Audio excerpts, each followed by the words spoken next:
he will not hesitate to change the interaction between the supporting actor and the main character. So, to make a living under Eternal Flame, you must remember your identity as the supporting actor and keep your distance from the main character. Remember that. I remember that the last scene before filming was... So that's how it is. Ah, you've already made Brando's eyes blurry. If things continue to develop, won't you be the wind and I'm the sand? There are so many fans eyeing the plot covetously. If there are difficulties, you have to do it. If there are no difficulties, you have to create them. How can director Eternal Flame tolerate your existence? It's already good enough that he gave you a box lunch to send you off. Nalathar was silent for a while, then suddenly looked up and asked, why does director Eternal Flame care so much about the possible ambiguity between the male characters? The Shire put his index finger on his lips and made a shoo gesture. I don't know anything. Even if I did, I wouldn't say anything. There are some things in this world that are better left as mysteries. After all, you and I still want to continue working in the Amber Sword. You still haven't told me? Since you once received a box lunch, why were you able to come back later? Nalathar asked. Because I gave director Eternal Flame a high-definition picture of the God of Circles. The Shire shook his cup proudly. I told you because you're an honest person. If you can come back to the set, remember to owe me 3 meals. Nalathar nodded heavily. I'll go buy a God of Circles figurine right now. Haha, I like smart honest people. But I heard another rumor. Do you want to know? Nalathar continued to nod. The Shire said with an evil smile, it said that director Eternal Flame intends to reveal the fact that the Silver Elf commander is actually a woman, and your new feminine name is Nalathar. Nalathar, who was instantly petrified, heard the crows cawing in his ears. The Shire held his stomach and happily curled up into a ball under the table, laughing until tears flowed down his cheeks. Eternal Flame, who happened to pass by and eavesdropped for a long time, bit his handkerchief angrily. The Shire, just you wait. The next day the Shire received a new notice. In the following plot development, his existence would be explained in the form of a background character. There was no need for him to appear again so he could go home and eat. There was also a heavy lunchbox personally delivered by director Eternal Flame, who was smiling from ear to ear. Chapter 9. This is a team record of me and my PC. The data and calculation process have been deleted. There are some background about the history of Amber in the world. You can take a look if you're interested. But everything is based on the original book, which means it may involve the deleted parts. Because it happened in the first era, 380 Year of Spring Dawn, in Erewhon. So I'll delete some parts that involve spoilers. Overall, it's a supplement to the main story world. The storytelling rabbit set the channel title as Prologue, Daniel's Great Thief 2240. It was a day in March, month of recovery. Within Erewhon, the cold of Ampere Seal in the north had yet to dissipate. But to the east of Fort Kirkle, near Lake Manowir, the sun was already shining brightly. The forest was already filled with carriages going north and south. In the Mondaton bar near Lake Autumn, a girl sat in the middle of the brightly lit hall. She had long hair that shone like pure gold. Her blue eyes were like the ocean, giving people a sense of familiarity at first glance. But she was wearing a set of silver knight's armor, sitting upright, and there was a Kurlutzian emblem near the collar of the breastplate, proving that the girl was at least a knight from Kurlutz who had traveled here. Her sword lay on the table, and the scabbard was embellished with the most expensive mithril. The spear hanging on the warhorse outside, it was actually a unicorn, had already caused a stir in the vicinity.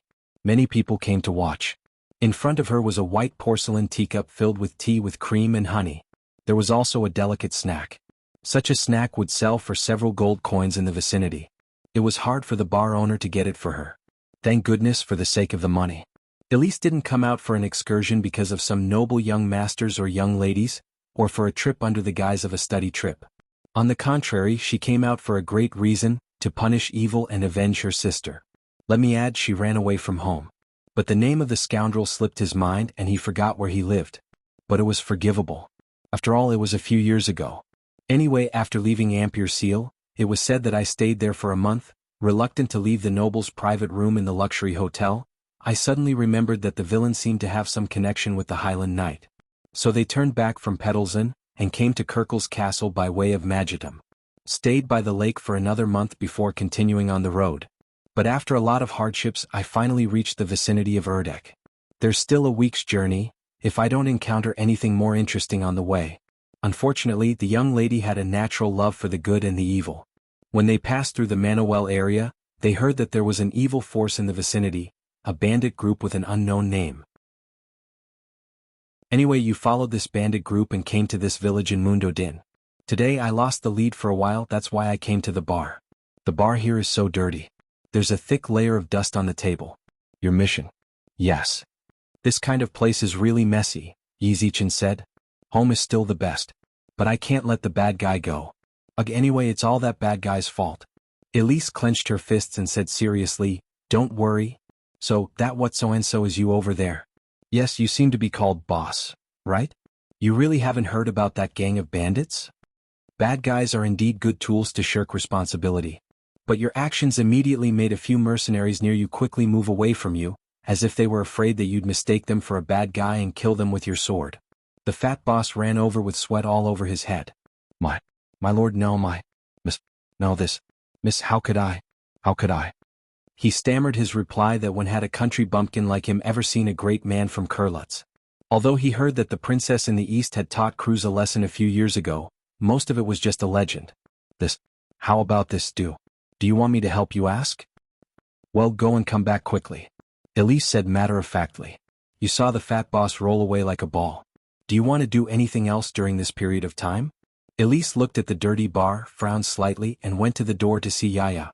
As soon as you walked out of the door, you saw that the outside was surrounded by 3 layers of people. They were all farmers from the countryside, wearing the traditional clothes of the farmers in the southern mountains of Erewhon. You've only seen it in books about human geography before, but now the legend has turned into reality. The crowd made a buzzing sound, and then they all moved aside to make a path for him. You've seen Her Majesty the Silver Queen's appearance in the capital. At that time the crowd was probably like this. You still remember it vividly. Then you saw your unicorn. She looked at you with some resentment, as if you shouldn't have put her in the stable. Elise ignored the crowd, walked in front of Yaya, patted her head, and then led her around the belt to relax a little. No problem, because Yaya is very beautiful, so it's normal to get attention. Get used to it. But they actually fed me grass, he said. It's grass. The unicorn complained in a soft woman's voice. Who wants to eat that kind of thing? I'm not a horse. Sounded like a little girl throwing a tantrum. In fact, she was a unicorn that had not yet reached adulthood. They actually fed you grass? How can grass be eaten? What a prank. Yes. So you complained and wandered around the surrounding countryside, and spent about half an hour to return to the bar. It has to be said that the scenery near Manuel is not bad.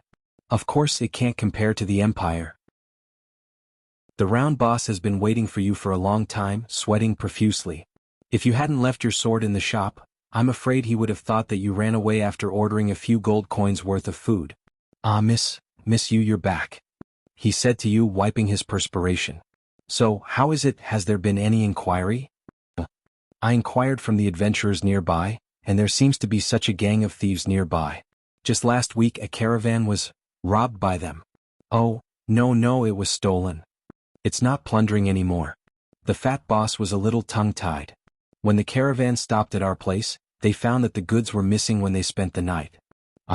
I think I've heard of such a thing. He looked at you and said, In that case, doesn't it mean that the bad guys are in the village? No, the boss hurriedly waved his hand. How can it be? There are so few people in the village. I know every one of them. They can't be thieves. That is to say, the bad guys sneaked in at night. Big, probably. Is that so? I understand. In short, it's good to know the clues. Elise casually took out a gold coin and placed it on the table. Then she left the bar with her weapons. Go to the garrison? Go over there and ask about the situation. You left the bar under the boss's dumbfounded gaze. The garrison of Mondaton's garrison was actually a house by the lakeside woodland, on the edge of the town. You came here under the guidance of the villagers. You walked over and observed the lonely house carefully. The door of the house was open. Inside was a single room. There was a bed against the wall. The garrison uniform and spare shoes were casually thrown beside the bed. Then there was a handmade desk by the window at the side. The desk was piled high with maps. And the wooden plate for eating with the remains of cold food on it, and the flies fluttering about it. A coat hung casually on a chair that was pushed aside. But there was no one in the house. Your move? Well, it's unhygienic.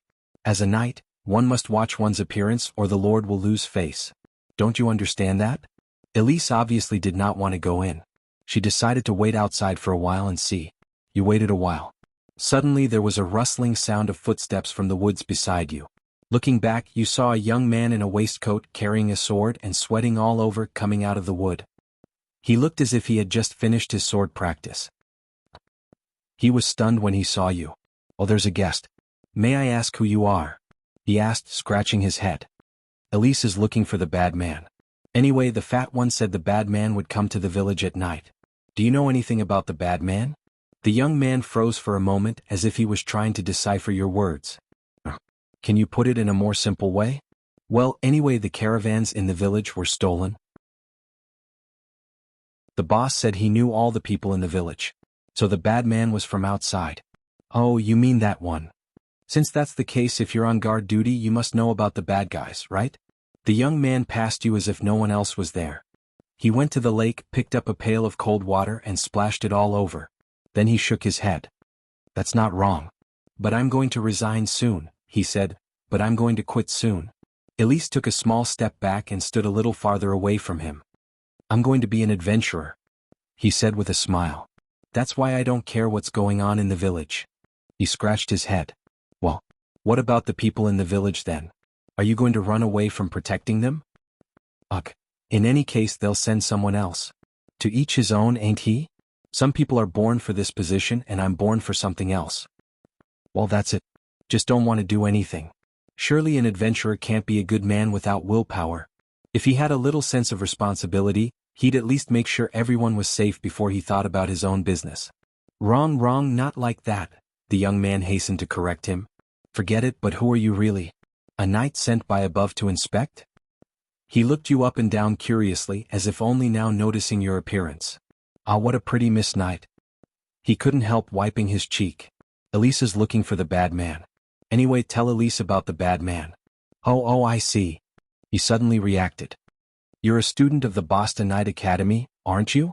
Experience or learning? Haha, I think a little girl like you would be better off doing something like helping others find kittens on trees. Even if you're not here, as long as the bad man is defeated, everyone will be safe before the new guard arrives. Ugh. He seemed to seriously consider this proposal. Well, that's not wrong. But the other party is a proper bandit group.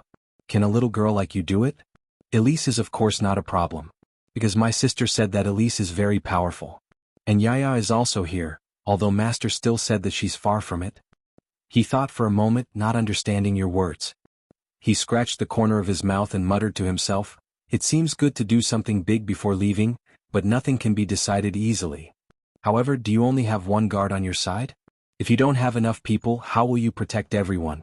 There seems to be a little more people here, right? I say that has nothing to do with you. Okay, one person is enough for this place. Elise, are you saying that you alone don't feel like you're enough to protect everyone? Elise sized up the other party and judged his strength. You think this guy doesn't seem to have any strength at all. Although other than your teacher Veronica, you don't think anyone is that good. The young man replied unhappily, how is it not enough? In comparison, you should pay more attention to your own safety. You clearly look like a rich young lady, don't come out and wander around. Barely. Then I'll just follow behind Elise. Wait, don't make a decision on your own. I didn't agree. Humph, how can I let the bad guy who bullied my sister be free outside? So you can't even follow behind? Really? Forget it, tell Elise the place, Elise can go by herself. It's not like that. The young man was about to enter the house, but stopped when he heard you say that. I say, do you know that this is actually a very dangerous thing? Besides, I won't tell you. It's not my style to put an ignorant beautiful lady in danger. After saying that, he walked out again. Forget it. You really want to go? Of course. He looked you up and down. Danger is danger, but if you run away because of danger, a petty thief who only dares to steal the property of good people, then you shouldn't have chosen to be a knight in the first place. How about this, I'll use one hand to fight with you once. The young man thought. Seeing that you're wearing a knight's outfit, it shouldn't be a problem. If you can survive 2 rounds of my attacks, I'll take you with me. How about it? But don't lose to Elise. The young man obviously didn't take your words seriously. He picked up a wooden sword. You go first, he said with a smile. Elise unsheathed her rapier and searched for a suitable place to fight. Are we going to fight here? Got it. He took the starting stance of Erwin's military swordsmanship. Elise raised her rapier and made a standard knight's salute, taking the usual starting stance taught by her master. You still have a chance to give up. Elise will take this seriously. Elise pointed at her opponent and said, Hurry up, I haven't had breakfast yet, Miss Knight. Elise took a big stride and closed in on her opponent. She tried to stab him with her rapier. The young man blocked her attack with a casual block. Hey, you have some strength. You're not an ordinary flower vase. You're worthy of being a knight student. He obviously misunderstood something. Then he took a step forward, the rapier in his hand slanted. A slash came at your shoulder. Elise blocked the opponent's attack with her shield. Oh, you're pretty good. It's your turn. He took a step back, holding his rapier with both hands in a defensive stance. Then there's no need to test. Elise stabbed again with her rapier. Elise cleverly hid her intentions. The rapier stabbed out from under the shield. The young man was obviously surprised. He took a step back and was hit in the wrist. With a clang, the wooden rapier fell to the ground. That's amazing. The young man held his wrist and looked at her curiously. How about that? You can go protect everyone now, right? Elise looked at the other's injury. You really are a knight student. You live up to your reputation. If that's the case, I'm a little tempted to stay. After all, the guards have the opportunity to be recommended into the academy. The young man nodded. All right then. But you'll have to come with me to investigate first. We can't act so rashly. Investigate? That's fine. Intelligence before a battle is also very important. As he spoke, he went into the room, put on the guard's uniform and put on his overcoat. Then he picked up the scabbard hanging on the wall, buckled on his belt, put on his helmet and put on his boots. When he came out, his whole person was renewed and he looked a little valiant. I forgot to introduce myself. The young man closed the door, then turned to you and said, I'm Fraser. And you, Miss Knight? Elise Meredith. That's hard to remember. I'll just call you Elise, she said with a smile.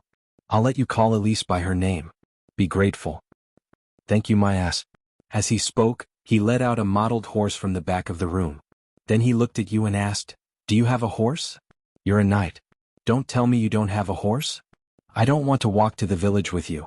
You don't want to ride with me, do you? I don't mind. Elise took out a small flute and blew it. Yael trotted over at once, complaining about why you didn't come to play with her for so long. It doesn't matter, Yaya. I'll punish the bad guys later. With the sword of justice, I'll sweep away those cruel people who bully the weak. Elise skillfully mounted her horse, and pointed her sword in front of her as she spoke. Sisters of one heart, their sharpness can cut through gold. The unicorn hummed happily in reply. Frey's eyes were glued to the screen. He looked at you. Are all the sergeants of your Royal Knight Regiment so exaggerated? Are you the daughter of some great nobleman? Let me guess. I heard that Duke Cypher's daughter is about your age. Could you be some princess? That being said, the young man nimbly mounted his horse. I'm not some Cypher. That's true. With such words you walked into the village together. The young man seemed to have some prestige here, and soon asked for the information he wanted. You were at the crossroads of the village. After he confirmed the information, he turned around and said to you, now there's a place. Want to hear it? He said, looking pleased with himself. Say it quickly. Of course. I've asked around. There's a caravan that's going to stay here tonight. They seem to have come from... Fraser slapped his forehead. Forget it, I forgot. Anyway, that's what happened. If the bandit group is still nearby, they'll definitely come back to steal again. If they've already left, we'll go home and find our mothers. What do you think? I'll reluctantly accompany Miss Knight to wait in the wilderness for a night. I won't lose out anyway. That's fine. Those bad guys will definitely appear. So be it then. He looked at the sky. Well, it's still early. Why don't I treat you to dinner? Our specialty here is trout. Elise shook her head. Elise will take care of her own dinner. Aya, he's that good. Then why don't you treat me? Because my sister said I can't have dinner with anyone casually. The drill master seems to have said something similar? The young man was obviously more interested in the proposal. No problem. Can't you fight until you're full? Good. It's nice to be a rich lady. Miss Knight, do you think I'm qualified to marry you? He asked at once. If that's the case, Elise feels that Dad won't agree no matter what. Then we can only forget about it. Frezzy shrugged his shoulders. So dinner was a big dinner of trout at a fisherman's house recommended by the young man, which was said to be the offspring of the golden trout of the lake. Anyway, it cost 10 gold pieces. But it tasted pretty good. You saw that fellow Frezi go back with the fisherman to settle the bill after dinner. They say he saved you a lot of money. To make you feel that this person is somewhat reliable. But you always felt that the fellow seemed to be very happy after dinner. You came to the caravan. After explaining the purpose of his visit and proving his identity, Yi Zichen asked. The other side, of course, was very glad to accept your help. After all, it was a pleasure to get the help of the local garrison when you were out on a business trip. Dusk was coming on quickly. You hid with Frezi in a thicket near the caravan. You stared nervously in the direction of the caravan, as if a thief would appear in the next moment. But the young man was next to you with his hands on his pillow, biting a blade of grass, as if someone would carry the sky even if it fell down. He looked at the darkening sky through the gaps between the canopy of the forest. Stars began to appear in the sky. Ah, that. Miss Elise? Miss Knight? 022. He turned back to look at you. It's still early now. No matter how stupid the thief is, he won't appear at this time. Why don't I tell you a story? Elise looked at him doubtfully, as if questioning why he would do something that might disturb the thief.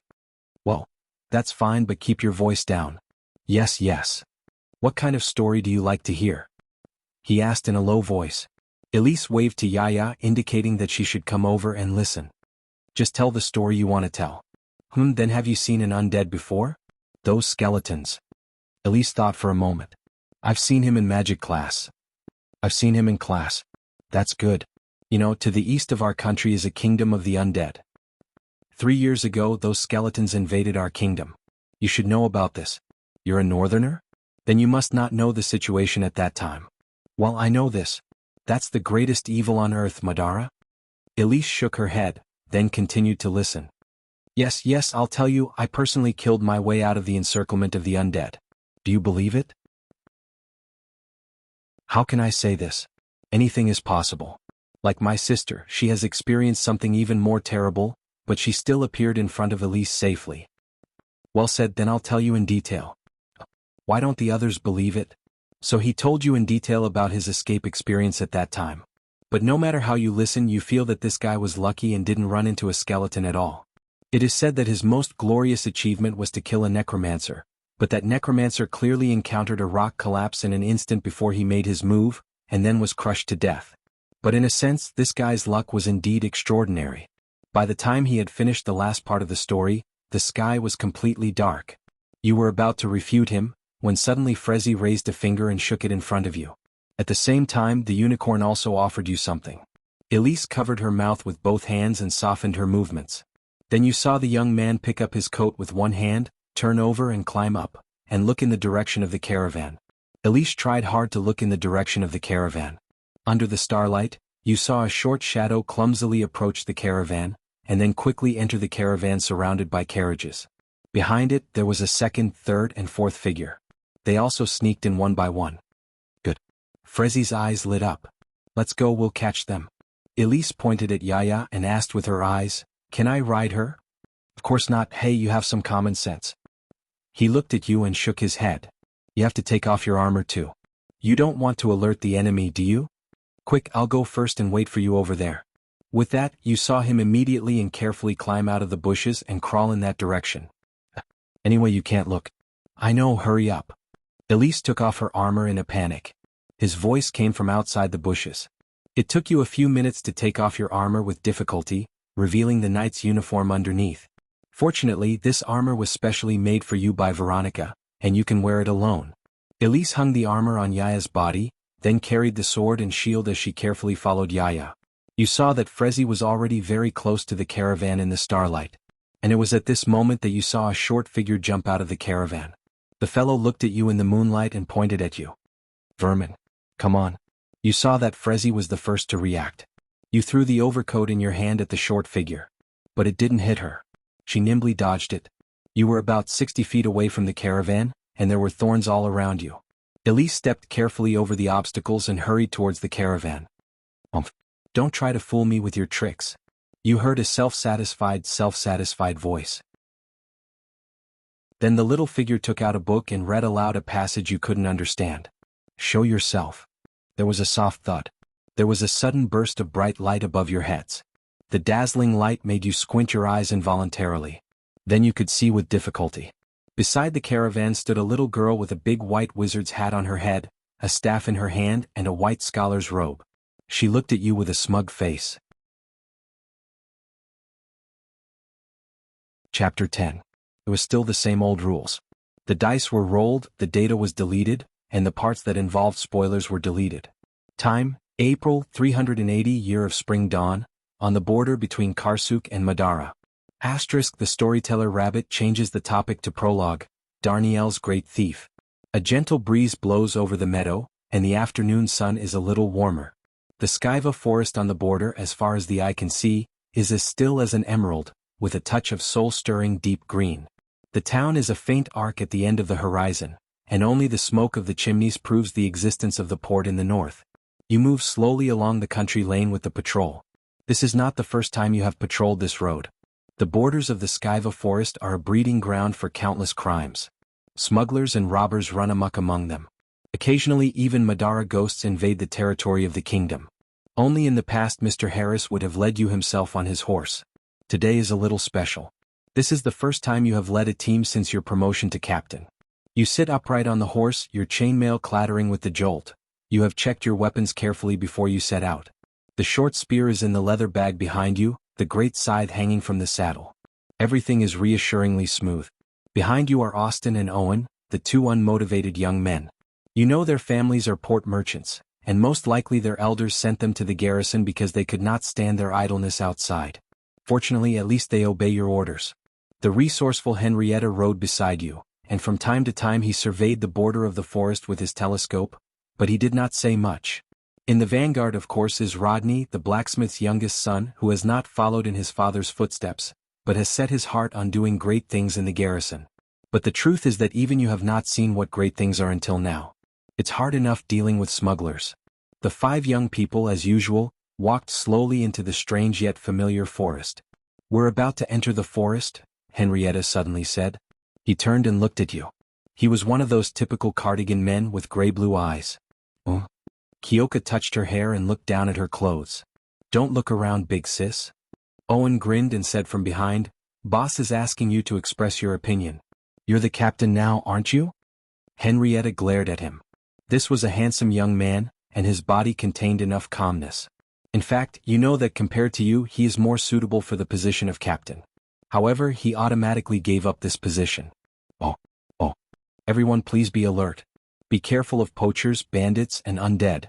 Those guys are really annoying. Yes, and watch out for wolves. But if there's no pack, I think we'll be fine. Before you could finish, you heard Owen and Austin, those two annoying bastards, laughing together. All in all, I don't know what to say. Now, I can't be lazy anymore. Owen and Austin. And Rodney, pay attention to your surroundings. Don't just charge headlong. Don't worry, big sister. Rodney patted his chest to assure you. I promise I'll listen to your orders. Kyoka thought for a moment.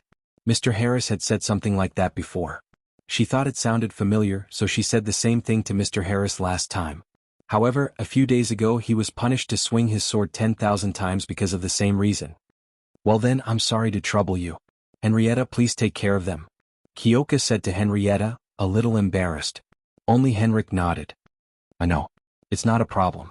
10 minutes later, you slowly entered the forest. Just like always. After you entered the forest, it became quiet. Only the occasional chirping of birds broke the silence, coming from a certain direction. For normal people, it would be creepy. But after you got used to it, you weren't so scared anymore. The temperature in the forest was lower than outside, supposedly because it was close to the Black Forest. Kyoka sat on the horse and scanned the surrounding area carefully. Therefore the forest of Skyva is not safe. Henrietta will ride beside you and help you to keep an eye on the other side. According to the rules, you had to travel along the edge of the forest and pass 3 outposts. No one was stationed there, before you finished your day's patrol. Because the forest became deadly at night, even smugglers would choose to meet at the border at this time of the day. All of a sudden you heard a whisper at the edge of the forest. Careful. That sound was usually made by some animal running through the bushes. But in this forest, it was already a dangerous signal. There seems to be some movement over there. Henrietta heard it too. He drew his sword immediately. Owen and Rodney were the only ones who didn't seem to know anything. Kyoka took out her spear. "I smell it too," Rodney said, sniffing his nose. You know how sensitive his sense of smell was. "It smells like the undead, a rotten stench." Kyoka stared in the direction of the sound, ready to throw it. The dead. Kyoka put her spear back on her waist and replaced it with the huge scythe on her back. "I'll go take a look. Wait for my news." With that, Rodney plunged into the bushes ahead with a crash. "You must be careful," he said. "He didn't even give you time to react." Henrik looked at you as if he wanted to say something, but in the end he could not. I told you not to charge headlong." "Remember to remind him next time?" he sighed. "Haha, that guy's got no brains." Rodney laughed. "It's not the first time Mr. Harris taught him a lesson." "It's no use. My condolences, Ma. Owen said the same thing. At that moment you hear a whistle. You don't listen to me until the end every time. And stop laughing and joking around. There might be some dead around. Big sister, come over here quickly. I found something." Kyoka dismounted and picked up her scythe. "It must be a great case," he exclaimed. "Everyone watch out." Rodney's voice was so loud that it almost shook the leaves off the forest. "Henrietta dismounted with you." Next, there were two guys who were laughing and joking. Everyone had their swords in their hands. Kyoka moved towards the direction where Rodney was speaking. The others followed you through the thicket. Soon you parted the layers of leaves. A dilapidated carriage came into view. "What did you find?" Kyoka looked at the carriage. It was a four-wheeled carriage, half of its roof gone, its cargo scattered on the ground. The trunks were scattered all over the place, but they were empty. There must have been two horses pulling it, but only one was left, and it lay on the ground, its carcass half rotten. The flies buzzed round the horse's body. "Is it a smuggler's carriage or a regular merchant's?" The rancid smell also came from the corpses. Kyoka wrinkled her nose and asked Rodney, who had found it first. "I don't know. Captain, why don't you take a look?" The question apparently stumped Rodney. "Ugh, let us first see what has caused this," he said. Kyoka thought for a moment and found she could not recognize it.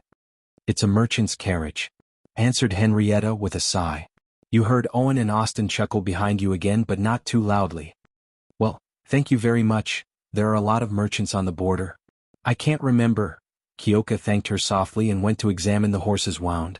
"That's all right," Henrietta said, shaking her head. "Well, it doesn't look like the work of a wild animal. Looks like it was deliberate." You feel Henrietta poke you in the elbow from behind. "Oh?" Kyoka looked back at Henrietta. He blocked Austin and Owen behind him and wrote a word in front of you with his hand. "Arrow wound." Is this a premeditated ambush?" Henrietta nodded. Then he pointed his finger at the horse's head. Only then did you notice that there was half a broken arrow there. Because it was too inconspicuous, it was overlooked. Then you noticed that the other half of the broken arrow is scattered not far away. Kyoka walked over to the empty container and squatted down beside it. She looked at the ground around her. You found a number of footprints. You will find that these footprints are scattered chiefly around the coach, of varying depths. But they were all about the size of a human hand, which suggested two possibilities. Either the perpetrator was a child of a human being or some other humanoid. Or a smaller race. Halflings, goblins, or kobolds are all possibilities as far as you know. You have not yet discovered. The lighter footprints were from the outside in, the deeper ones from the inside out. Do you want to follow the deeper ones? Ugh. Have you found anything? Henrietta knew you were good at tracking. Captain? She asked specifically. Captain? Did you find anything? Captain? Look here, it looks like it was made by a group of goblins or kobolds. You heard Austin and Owen in the background mimicking Henrietta's tone. Wow, wow, Captain is awesome. Owen applauded loudly. Startled a flock of crows. Then they took the goods from here and moved them in that direction. Good. Rodney raised his sword. Let's go after them. Well, and Owen? Keep your voice down, this isn't our place. With that he was ready to move in that direction. If the wolves or others hear us, we'll be in a lot of trouble. It's only in the afternoon, big sister. Owen shrugged. Smugglers and robbers don't distinguish between morning and afternoon. They only distinguish between day and night. Kyoka patted Owen on the shoulder. While you were patting Owen on the shoulder, there was a crash and Rodney was already in the thicket.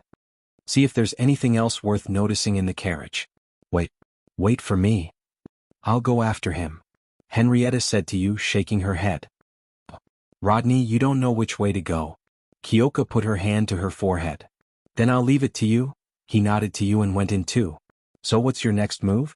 Kyoka called Owen and Austin to examine the wreckage of the carriage. Giuseppe then led the horse to Rodney and Henrietta. After careful examination you find that the empty box still contains some ashen fragments. You suspected they were fragments of the goods, so you collected them. Owen, come and see what this is. Kyoka gave a little to Owen. Owen was taken aback. Mistress, you're asking me to help? Did the sun rise from the west? You're a merchant family, aren't you? You should at least be able to recognize some of the goods. He took the thing and looked at it. What is this? It's so small. I don't know. Anyway, we're almost done and then we'll go after Henry and the others. Well, we'll take it back. Then I'll give it back to you. Kyoka took it and put it away. Then she called the other two to lead the horses after Henry and the others. It's so annoying to go after them again, Austin complained. Austin couldn't help but complain. I suggest that Mr. Harris put a chain around little Rodney's neck. I want it made of iron, he said. Then you can hold his hand, big sister. Well, that's not a good thing to do, he said, shaking his head. But Austin evidently thought it was a splendid idea. You just grumbled and marched on. Although most of the time we're on patrol with Mr. Harris, we're chasing him. Do you want to follow the footsteps of those two? You follow Henrietta's and Rodney's tracks through the forest. You soon see that they're heading in the direction of the next outpost. What's this? Kyoka thought for a moment and continued on her way. So it went on for half an hour, and when you reckoned you were about to arrive at the next outpost, you heard a voice.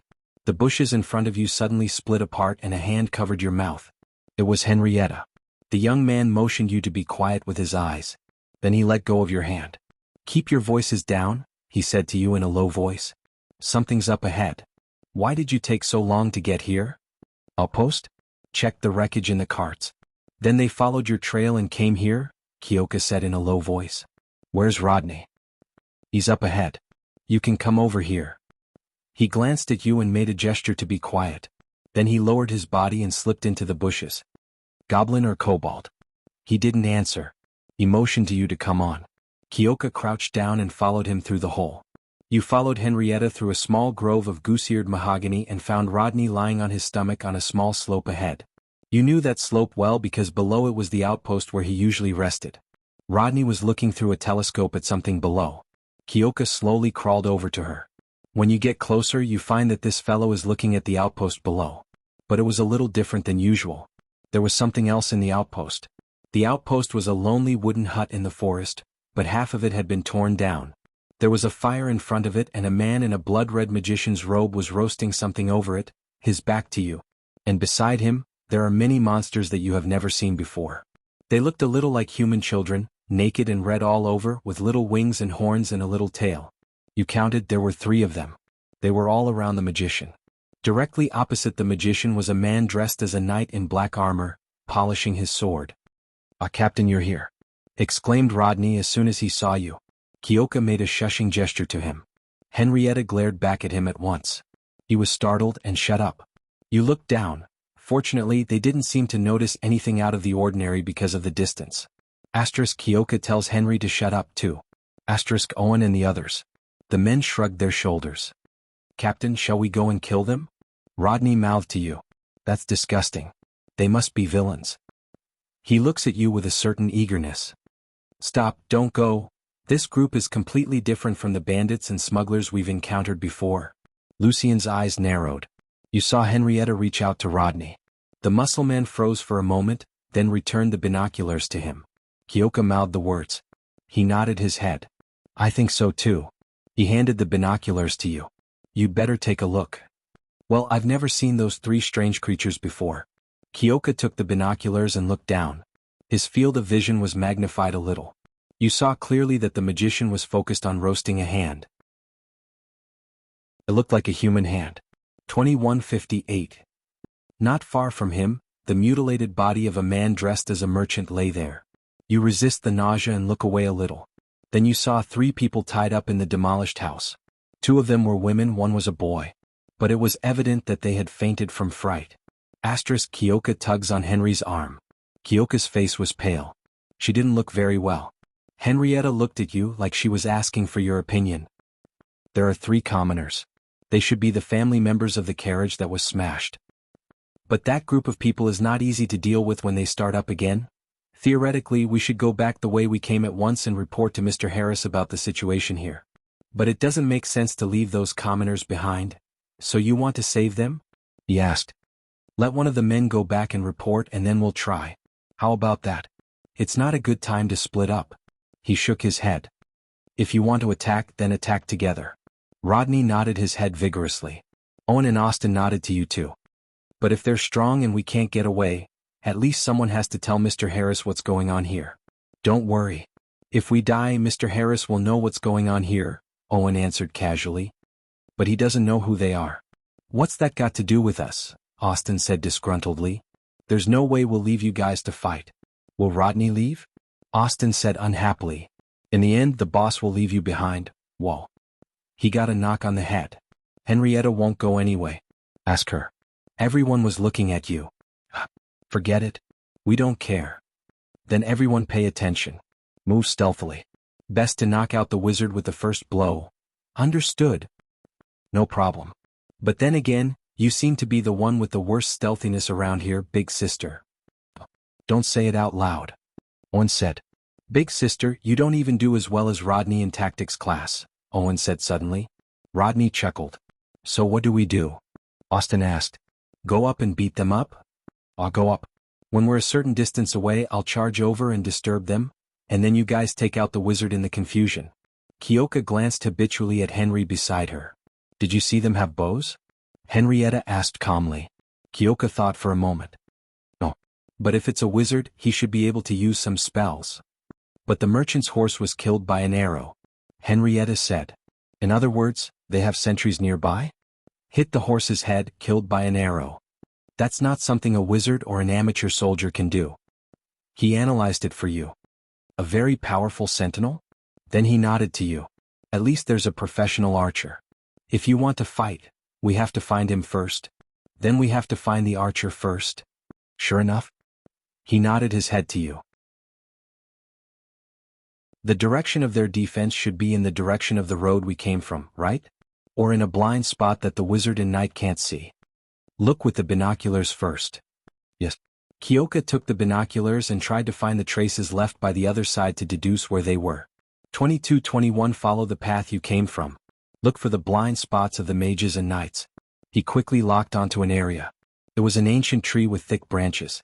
It was a very good hiding place. And I'm sure there's a wide view from the trunk. But you can't pinpoint their exact location. Kyoka handed the binoculars to Henry. Kyoka points out to him where she found it. He took the binoculars and glanced. I think the biggest possibility is that it's hidden on top of that. Yes. But I can't tell where they're hiding. We can go around behind that tree, he answered after a moment's thought, calling you by your nickname, Kyoka. Can you catch a small animal?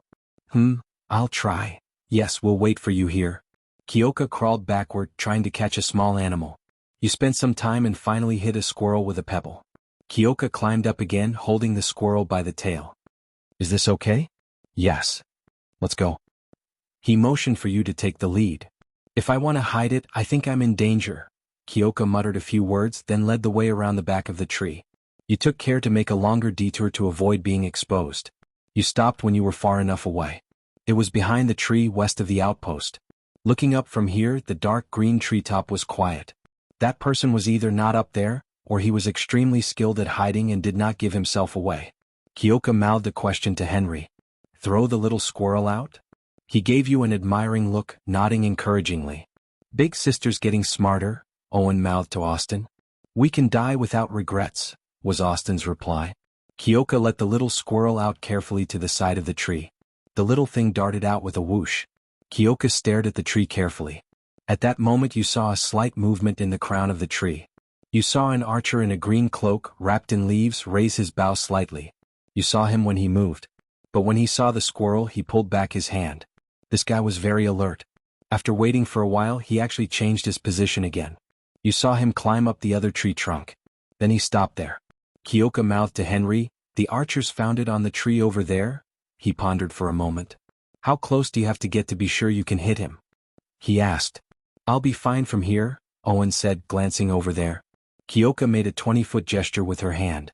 I'm a little closer, Austin said, shaking her head. Henrietta thought for a moment. Kyoka, get as close as you can. I'll cover you. Let Owen and Austin shoot first. If he's not dead, you go up and shoot him first.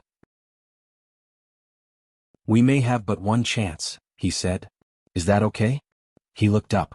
It was the first time you'd seen him talk so much. Understood. It's not a big problem. That's good to hear. Kyoka put her scythe back on her back and took down a spear.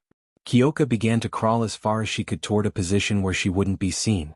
Henrietta lifted herself up a little and motioned to Austin and Owen. Then she looked back at you and Rodney. Let's go. You had to crawl at least 60 feet to make sure you were within shooting range in a single charge. Henrietta and Rodney were behind you on either side.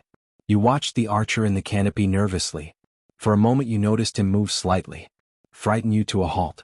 But luckily he didn't turn his head until you were sweating all over your head and crawling to the place you were supposed to be. You blushed and turned to see Henrietta giving you the thumbs up sign. And it was at this moment that you saw him turn his head and make a sign to the two behind him. Kyoka took a deep breath. Kyoka turned and stared at the target in the tree. You hear 4 soft twangs of the bowstring. You don't know how many arrows he took, but the guy obviously grunted and one of the arrows missed, flying under the tree trunk. Clang. It hit another tree. You saw the fellow topple off the trunk of the tree. Then it was motionless. But the sound of something heavy hitting the ground alerted the sentry post. You saw the wizard and the knight get to their feet and look this way. Kyoka ran to a nearby tree and swapped her spear for her scythe. She held the scythe in front of her. Henrietta seemed to be trying to catch you but couldn't. You could only shake your head and follow her, sword drawn. Rodney, too excited to control himself, rushed forward with his axe in both hands, shouting, "Ooh, ooh, ooh, ooh, ooh. Cover us, Owen." "Owen, Austin," cried Henrik, coming to your side and shielding you with his sword. "Be careful. Rodney, don't be rash." 2300 hours. Your appearance obviously made the mage and the Dark Knight stunned for a moment, but when they saw your uniforms they all understood. The knight drew his sword and the wizard ordered his monsters to surround him. Owen, hearing Henrietta's shout, got to his feet and aimed his bow at the wizard.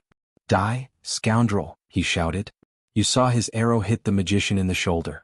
Henrietta looked around and said to you, "Let's go together, Kyoka." The knight stood directly in front of the wizard. "Of course." Rodney, on the other hand, shouted, "Ooh, ooh, ooh, ooh," and rushed forward. You know that the old Rodney family moved here from Kestrel Castle. They were said to be locals with barbarian blood in them. However, this rumor became a reality at this moment. You can see that this guy's muscles are bulging, his eyes are glowing red, and his body seems to have grown bigger. He's like a bull in heat as he rushes forward. Oh, that idiot. He rushed directly into the middle of the 3 monsters and then raised his giant axe. He chopped off the head of one of the monsters and smashed the axe into the chest of the second monster. The monster was sent flying, but it didn't die. You could tell that its wounds weren't as serious as you'd imagined. It just screeched in the air. Ooh. The mage was obviously shocked. He quickly took a step back, then picked up the spellbook in his hand and started chanting. Then all of a sudden, a cloud of smoke rose from the ground. The smoke spread quickly. It enveloped the whole outpost and Rodney together. "Oh no." You heard Austin cry out in the back. "Captain, I can't control that guy Rodney anymore." He shouted angrily and let go of the bowstring. "Martha bless us." 2 arrows passed between you and shot into the smoke. You heard an exasperated scream in the smoke. Then the mist parted at once. Then you see the sorcerer fall on his back, covering an arrow in his eye socket. As soon as he fell, the little monsters stopped serving him. They screamed and prepared to scatter. "Ah!" Austin exclaimed excitedly. "Austin, when did you become so good at archery?" Kyoka asked loudly, glancing at the Black Knight. "Ha, it's like this today and it'll be like this every day." Austin danced with excitement. "Tiske." Owen heartily despised it. "Well then, here I go." Kyoka began to charge at the Black Knight. The Black Knight raised his sword in an attempt to parry your attack, but you parried his sword with a single stroke. Kyoka's scythe slashed viciously at the Black Knight's shoulder. Ah! There was a crash, and thy sword had cut his armor to pieces, and there was a deep gash. Kyoka shouted at the same time. The knight grunted and stepped back. And Henrietta, passing you by, thrust her sword at the knight. His sword almost caught the knight's weakness as he retreated, and he slashed at the knight's throat. Then he stabbed the sword through the gap in his neck plate. You saw a fountain of blood spurt from the knight's neck. It sprayed the young man all over. But he pushed forward and pushed the Black Knight to the ground. Beautiful. Henrietta stopped at once, bracing his sword on the ground and gasping for breath. Only then did you realize that the battle had ended in an instant. Ah, perfect. Austin and Owen high-fived in the back. Henrietta straightened up, looked at you, covered with blood, and smiled at you. Check the battlefield, Captain. Please pay attention to your surroundings. Stay alert and clean up the battlefield. Kyoka handed her handkerchief to Henry. Yes, please wipe it, he said. Oh. Rodney obeyed loudly at once and ran about the grounds, looking as if he had an inexhaustible supply of energy, but he would soon be exhausted. Thank you. Kyoka went over to the bound women and children. He smiled at you and took the handkerchief and wiped his brow and face. The hostages were unconscious. Kyoka helped them untie their bindings. Ouch. You heard Austin's voice from behind. That knight's armor is not bad. What's the matter? It was actually destroyed by Big Sister's sword. But that's real plate armor. Big Sister's a spendthrift. Boo-hoo. Who cares about that in the middle of a battle? Owen nodded. But Shioshio can still use it. Austin judged again. It can't be repaired properly. It's broken like this. Let's do an inventory of our belongings, everyone. Then we'll send the hostages back. Owen chuckled. You saw him pull out the knight's sword. Then you made a small sound of surprise. This sword looks a little familiar. Big Sister. Remember to come to my house for dinner tonight. Kyoka tilted her head and walked over to him. Here, have a look, he said, smiling. Let me see, and he gave thee the sword.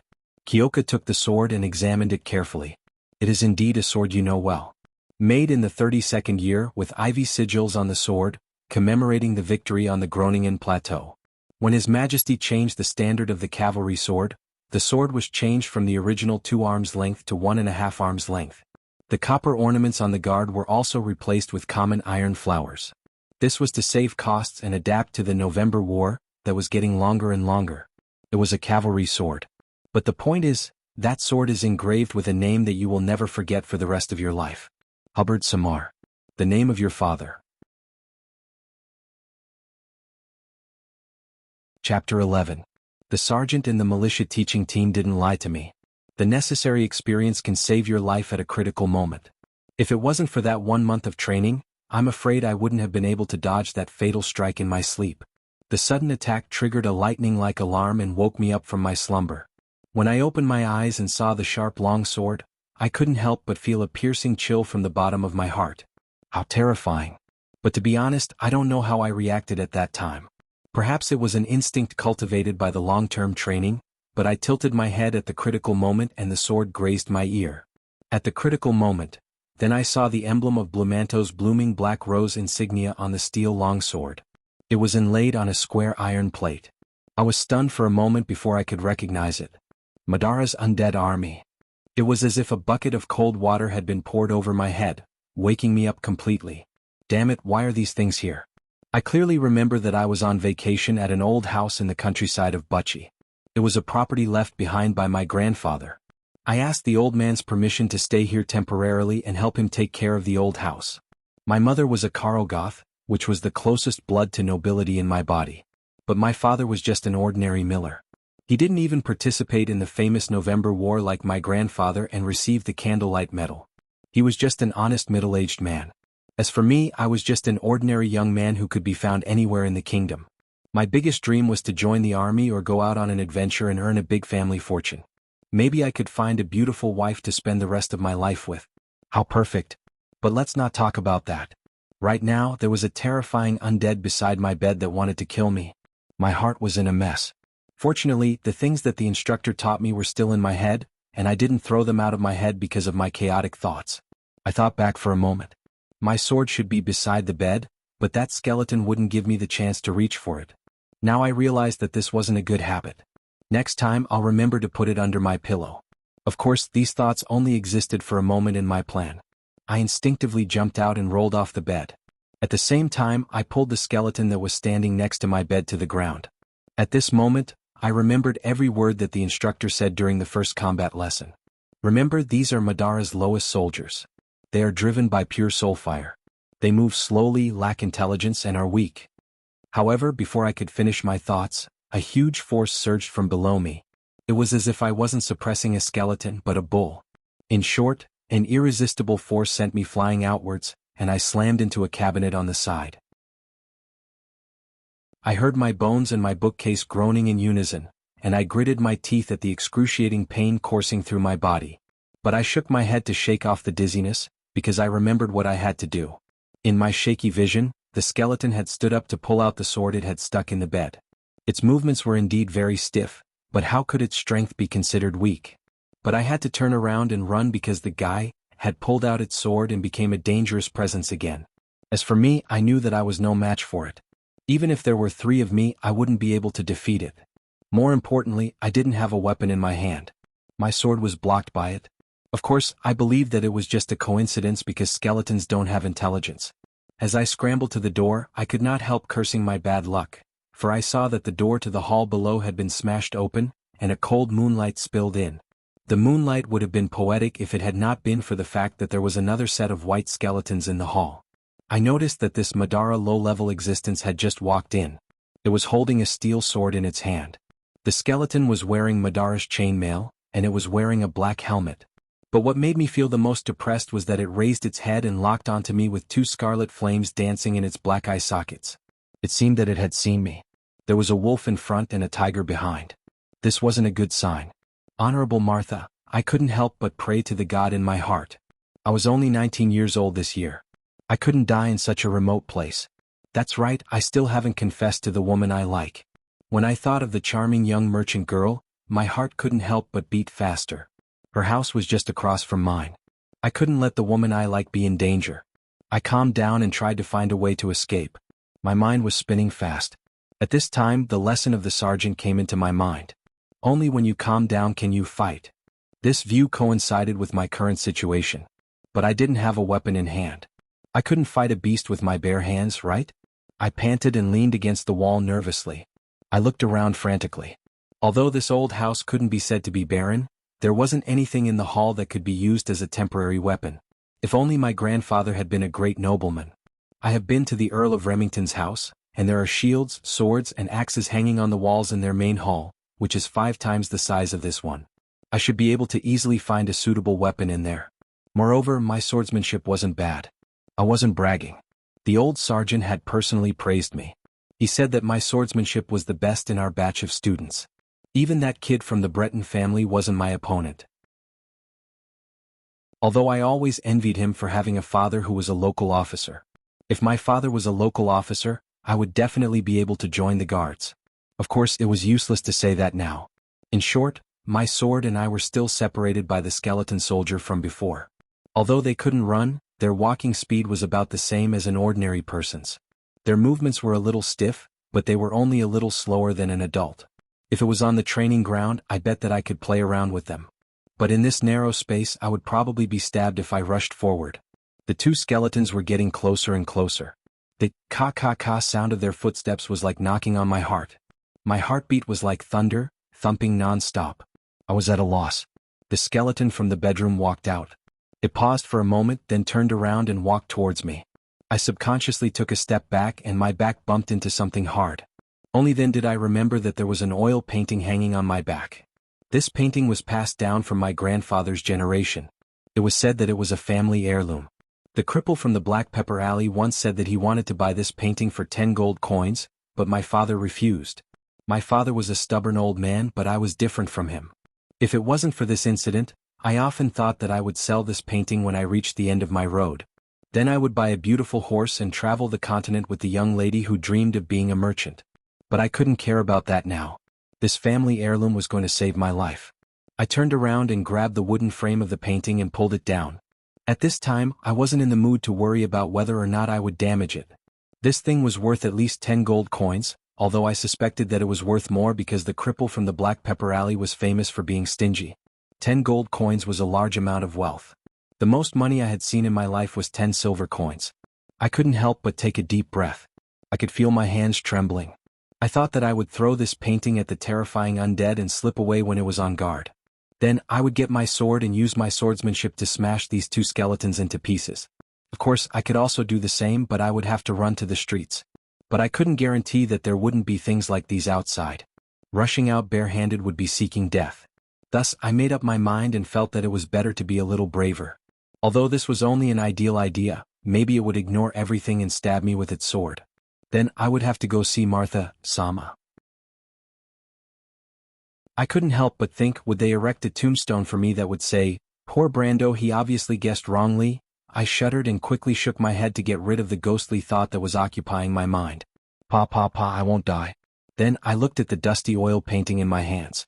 To be honest, I couldn't see what was so good about it. Was this really 10 gold coins? I wonder if the cripple from the Black Pepper Alley would feel that it was a pity to throw it out like this?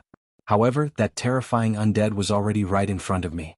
I didn't have the time to lament the loss of the 10 gold coins and the opportunity to travel the continent with the merchant lady, because I had already subconsciously thrown out the picture frame.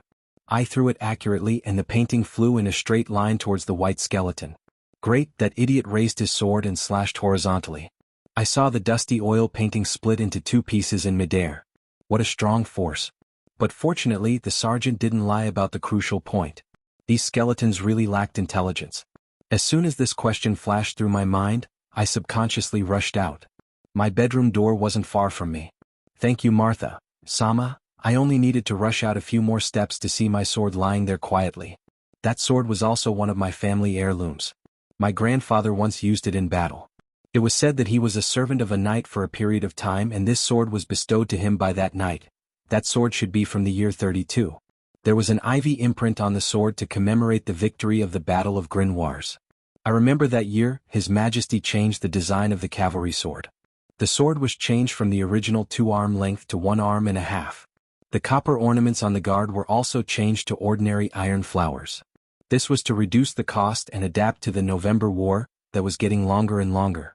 That's right, it was a cavalry sword. Humph, once I get my hands on that sword, bastards of Madara, it's your turn to be unlucky. Chapter 12. Warning, excessive blood loss, life is in danger. Warning, heart and lung function decline, life is in danger. When Sophie woke up, the high-frequency warning sound from the previous fierce battle was still echoing in his mind. The sound was like a file in his brain, giving him a splitting headache. Yes, he remembered that he was in the game with his comrades from the Divine Force, in the mountains of Orgish, resisting the undead army of Madara. The leaden sky was cold and the wind was howling. Countless dark creatures were pouring down from the dagger-like steep mountain peaks. There was no end to them, just like a black tide.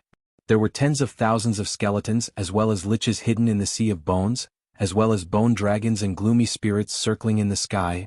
They were surrounded by enemies from the front and back. They were doomed. His first reaction was to curse in his mind. Those bastards from the fire of the thorny flower. They were useless, but they still implicated their allies. How dare they let the enemy attack from the back? How dare they? Then he checked his status. It was a pleasant surprise that he did not die. After all, Madara's army never left anyone alive. But he immediately frowned. His injury was a little too ridiculous. Not only was it a fatal wound to his heart, but he was also poisoned.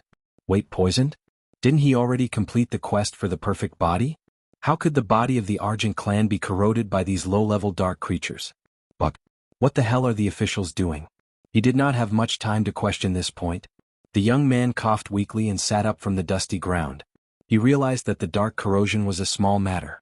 He just needed to find a priest to dispel the dark corrosion. With his current condition, if he did not stop the bleeding quickly, he was afraid that he would die of weakness. Although he was not a top player, he was at least an experienced player. He could understand the situation with just a simple check. Sophie groaned and pushed aside the skeleton that was lying on top of him. Only half of the skeleton was left. These Madara's low-ranked soldiers were like air in his eyes, they did not exist. Come to think of it, it was already the 44th year of the Second Era, and Madara was still summoning these low-ranked cannon fodder. Other than wasting soul energy, they were useless. As expected, the brains of Okado and the other necromancers had been completely corroded by the negative energy, and none of them were flexible. He was still in the mood to complain, but then he realized that it was difficult for him to push the skeleton away. The punishment of being in a weakened state was not just for show. Normally he could easily push a bone dragon away. Sophie remembered when was the last time he was in a weakened state? It was almost a few months ago. The power of the divine force. This time, if it was not for the useless people of the fire of the thorny flower, he would probably still be undying. Thinking up to this point, the young man couldn't help but feel gloomy. The Templar Church's forces had suffered a crushing defeat. The forums would probably be bustling with activity at this time. While he was thinking about these trivial things, he reached for his backpack, but it was empty. Sophie was stunned for a moment and then cursed. These Madara bandits. Although he was cursing, he still had to find a way to stop the bleeding. At this time, it would be best if there was a healing potion. If that did not work, bandages would be fine too. These things should not be lacking in the battlefield. Generally, no one would patronize the backpacks of the cannon fodder. There were many healing potions and bandages in the backpacks, especially bandages. Before the battle, he had seen a rookie carrying a backpack full of bandages. What a joke. Did he think that he would not die if he carried a lot of bandages? He subconsciously wanted to get up, but when he turned over, he was stunned. Wait, was this still the mountainous area of Orgish? He should have seen such a scene. Desolate grass, bare white rocks crisscrossing the steep hillside, corpses everywhere, ravens flying over the silent battlefield, and Grace's broken great bright cross flag fluttering on the mountaintop. However, the scene in his imagination did not appear in front of the young man's eyes. There was no howling north wind in the Orgish mountainous area. There was also no ghost-like silence in the shadows of the mountainous area. He could not even feel the bone-chilling cold that could freeze the air into a layer of dry powder. All of this was like an illusion.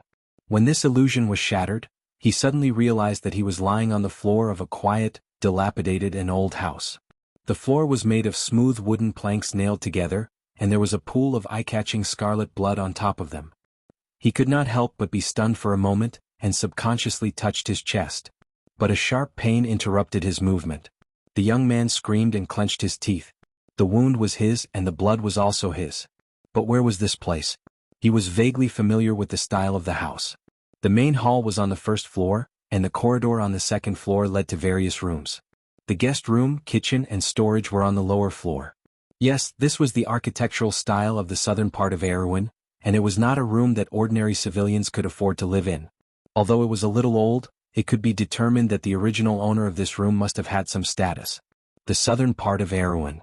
Sophie could not help but be absent-minded for a moment. How long ago was that memory? The mountains of Yusong, the sound of the bagpipes in the border town of Buchi. It was melodious like a dream from the past. But was that not Madara's territory now?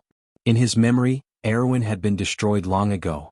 Yes, it was during the Third War of the Black Rose. Why am I here? Wait, Buchi. Buchi. Sophie repeated the name of the place. Yes, he remembered.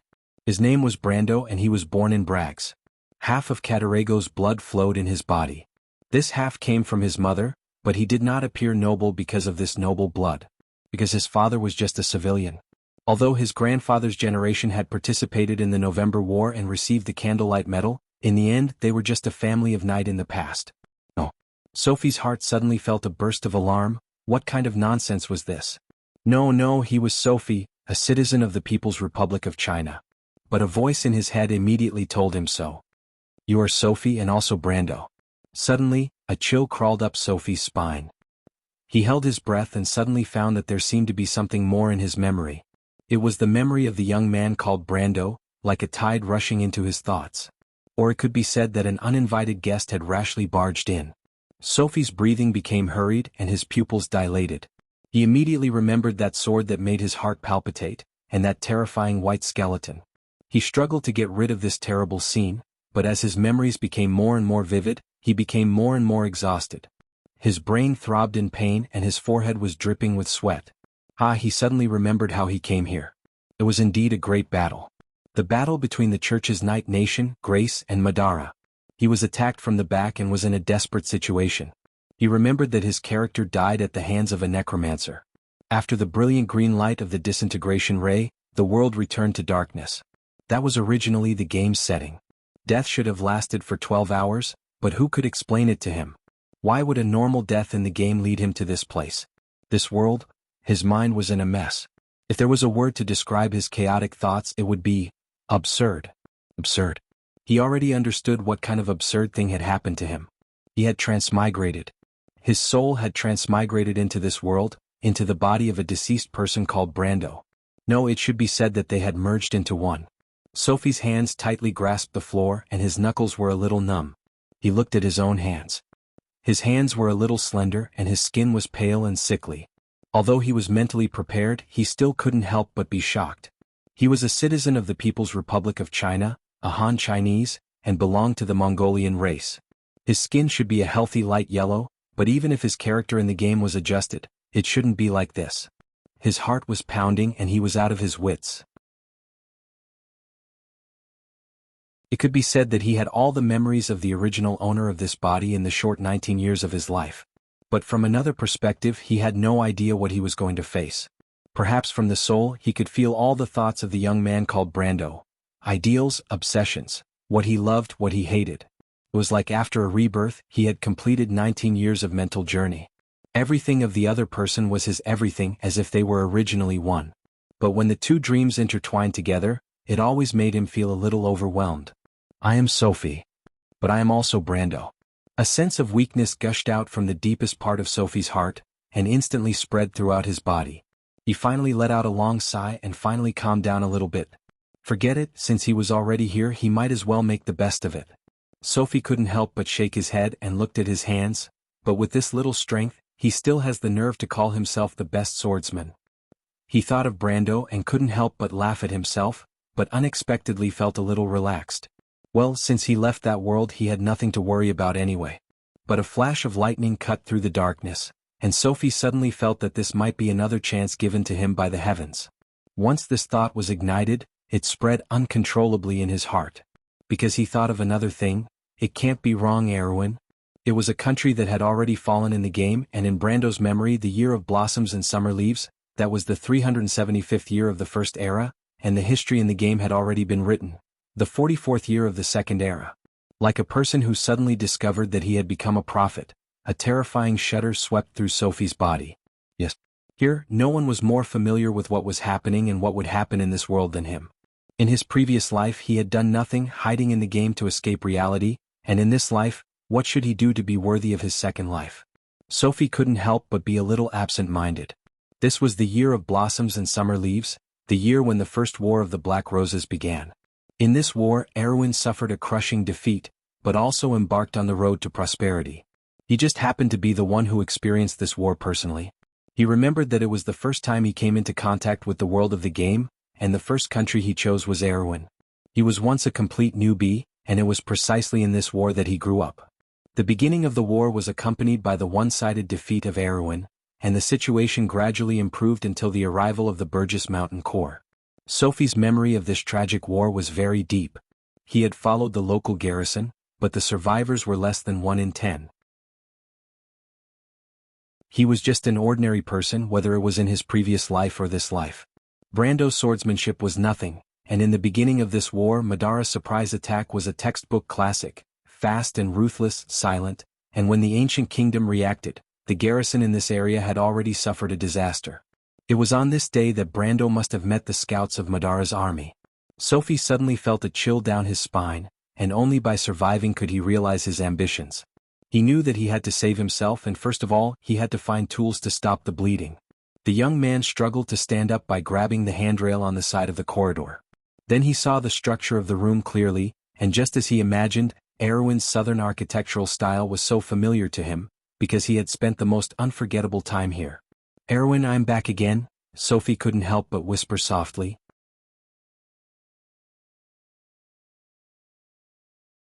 Chapter 13. Although the room was old, it was spotless. The original owner had kept it very clean. Sophie looked up and saw half of the skeleton on the ground that he had pushed away. A pile of bones lay there quietly. Brando's counterattack before his death was the only casualty of the undead scouts. Sophie knew that the skeleton soldiers lacked intelligence, but it was different when they were controlled by a necromancer. The young man's misjudgment had nothing to do with Brando because he did not know about it. In times of peace not many people knew about this. The oil painting that was cut in half was lying flat on the ground. The skeleton soldier's cold sword was not far away. Sophie's eyes narrowed slightly. It seemed that Madara had decided to attack as soon as the scouts retreated. She did not even bother to clean up the battlefield. But this was also in line with his memory of history. Sophie suddenly raised his eyebrows slightly. His eyes stopped on the oil painting that was cut in half. He did not see wrongly. There was a layer on the surface where the frame was cut in half. Wait, an ancestral oil painting? Sophie suddenly remembered. Could it be the famous oil painting of Butchie? He immediately struggled to walk over while holding the handrail. At the same time he was alert to the movements around him. Sophie knew that Brando was killed by a necromancer of the lowest level. Although it was the lowest level, it was more than enough to deal with a normal person. In the game, low-level necromancers could cast some low-level black magic. They could also summon skeletons and zombies from nearby cemeteries. They were cunning by nature and used to sneak attacks. They were a huge threat to people who did not know them well. But Sophie was different. He knew the necromancer better than the necromancer. He lowered his body and pulled open the frame of the oil painting with both hands. With a ding, a ring rolled out from the inside. At this moment he could not help but take a light breath. He was very familiar with the design of the ring. The silver ring glowed faintly in the dark. In addition to the general ring shape, there was a sacred wind empress pattern on the surface of the center. This pattern was not common in the southern part of Erewhon. It was the national emblem of San Orso in the north. Sophie carefully rubbed the ring with her thumb. This was the famous ring of the Wind Empress, the reward for the Butchie's oil painting mission. However, this mission disappeared in the next patch and only a few people knew about it and completed it. Sophie was not one of them. He had only heard of this story. Legend had it that this ring was a fake keepsake of Delu, one of the four saints. But how could Brando's grandfather have this thing? In the game, the effect of the aura of the Wind Empress was Dexterity +1, and it would consume energy to shoot out wind bullets to attack enemies in front of it. In the game it would absorb 1 point of energy every 10 minutes, but he didn't know if it was the same here. As he looked at the ring, his heart couldn't help but pound, and he even forgot about the danger around him. The appearance of this ring indirectly confirmed his guess that this world was the one he was familiar with. Sophie couldn't help but let out a long sigh. He was a little worried at the moment, but after hesitating for a moment he slowly put the ring on his index finger. The magic ring would only work when worn on the index finger and thumb. In Vons, the area between the index finger and thumb was called the Mysterious Domain, by the witches of Tarun. They believed that this was the center of the human body's magic power, and most of the magic hand gestures evolved from this place. But for Sophie this was just a subconscious action under the constraints of the game rules, nothing more. Clang. He was about to use the ring, but at this moment, a loud noise came from the first floor, and he suddenly turned his head. Sophie was shocked and immediately became alert. This could be the sound of the undead, but even if it wasn't, it could attract enemies outside. He couldn't care about anything else and immediately threw away the oil painting in his hand. He subconsciously backed up against the wall, and then carefully stared at the hall below. He immediately saw a sneaky figure. It was a girl wearing a simple leather dress. She carefully groped her way out from below, looking left and right, looking a little nervous, but she didn't pay attention to the top of her head. The girl was holding a stone hammer with both hands. She seemed to be struggling, but looking at her appearance she seemed to be looking for something. Sophie couldn't help but sigh. He coughed. The sound wasn't loud, but it was unusually loud in the empty room. The girl was obviously shocked. She suddenly turned her head, and her small face was pale. But in all fairness, this young girl could be considered a beauty. Her chestnut-colored hair was tied up behind her head. She looked dignified, but under her jade-like forehead, there was a pair of slender eyes that always gave people a feeling of charm. The tips of her eyebrows were slightly raised, and her eyes were clear and flustered. Her nose was tall and straight. At a glance, one could tell that she was an extremely independent person. She had a unique temperament, but she definitely couldn't be called a lady. At least, if you saw a girl who was holding a masonry hammer with both hands and wearing a leather bag similar to those merchants in the south, you would find it hard to believe that she was a rich young lady with an excellent family background. When the girl saw Sophie, she suddenly relaxed. She let out a long breath and couldn't help but pat her chest, and a beautiful smile appeared on her face. "It's you, Brando. You scared me." "Miss Roman, how did you come in?" When Sophie saw the girl, he couldn't help but feel a headache. This was the girl that Brando had always admired. She lived in the house opposite with her aunt, and she often had some strange dreams. For example, she always wanted to go out to the outside world and become a traveling merchant. Sophie thought that this idea was a bit ridiculous. In Erewhon, traveling merchants were not a respected profession. Some of them were even confused with liars and thieves. During the reign of Anson VI, these people colluded with the bandits outside for many years and were deeply hated. They were even called people with 2 mouths and 3 hands. 2 mouths because they were good at talking and deceiving. 3 hands because their hands and feet were not clean, and they often did some petty theft. It could be said that these people were one of the biggest threats to local law and order. When Sophie was a newbie, 8 out of 10 missions were related to them. I climbed in from the window outside your kitchen. By the way, your window is really small. It almost tore my skirt. The girl complained as she bent down to adjust her skirt. No one let you in from there. After inheriting Brando's memory, Sophie was somewhat immune to the girl's personality, but she still could not help but complain in her heart. I'm not asking you this. He could not help but shake his head. I'm asking you, what are you doing here in the middle of the night? I'm worried about you, Brando. The Roman replied as she looked around. She was obviously very curious. Do you see that skeleton? She saw it too? However, Sophie noticed that the young lady's gaze had landed on her chest. Are you hurt? The future merchant girl turned her head and blinked her eyes. Yes, let me see. She lifted her skirt and ran a few steps up the stairs. She pressed the young man's hand that was covering the wound with her paw. Take your hand away. Why are you blocking it? It'll get infected. The girl complained as she looked at Sophie's wound. She took a deep breath and looked up. Such a serious injury. Sophie felt the girl's cold grip on his hand, and his heart skipped a beat. Although he knew that this was Brando's feeling, he did not deliberately stop it. It's okay my ass. The merchant girl rolled her eyes at him, and then she looked for the leather bag hanging on her leather skirt. Wait, I think I have bandages? Sophie looked at her with interest. He knew that the things in Roman's bag were her treasures. Most of them were strange little things that Brando bought with her. For example, seashells by the sea, colored glass beads, copper whistles, ancient coins, and so on. These things were not worth much, but they were not common in this area. This future businesswoman's greatest hobby was to find these treasures in a pile of old goods. Although the two young people didn't have money, Roman could always find a way to buy some cheap and rare things that she liked. He pressed down on Roman's hand and shook his head. Let's go inside, it's too dangerous here. I'm not afraid of those skeletons. She looked up at him and finally found a first aid kit. Do you know how to bandage? I don't know how to. Sophie opened the kit and took out bandages and cotton wool. He was stunned. He had been looking for first aid kits because he subconsciously thought that this was the world of the game. In the game, the bandages would automatically stop bleeding and heal. But at this moment he realized that bandaging in the real world was a professional skill. He could not just wrap a few rounds around the wound, right? Brando, do you want me to give it a try? The Roman girl looked eager to try. No need. Sophie quickly refused. Even if he was lucky, he should not torture himself like this. He suddenly felt that it was not a bad idea to treat a dead horse as a living horse. Anyway, he would do what he did in the game here. If he died, he could only blame God. He tore off the bandage and bit it in his mouth. Then he took off his shirt and wrapped the bandage from the inside around the wound. He was at least an old hand at bandaging in the game, so he was quite familiar with the technique. He was careful not to press too hard. But suddenly he froze. He saw a light green number, +1, slowly emerging from his wound. At that moment, Sophie's brain buzzed as if it had been hit by a heavy bomb. For a moment he did not know what to do next. But he immediately reacted. As if he had been blessed by luck, he madly said in his heart, attributes, come out. He waited with a half-expectant and half-afraid mood.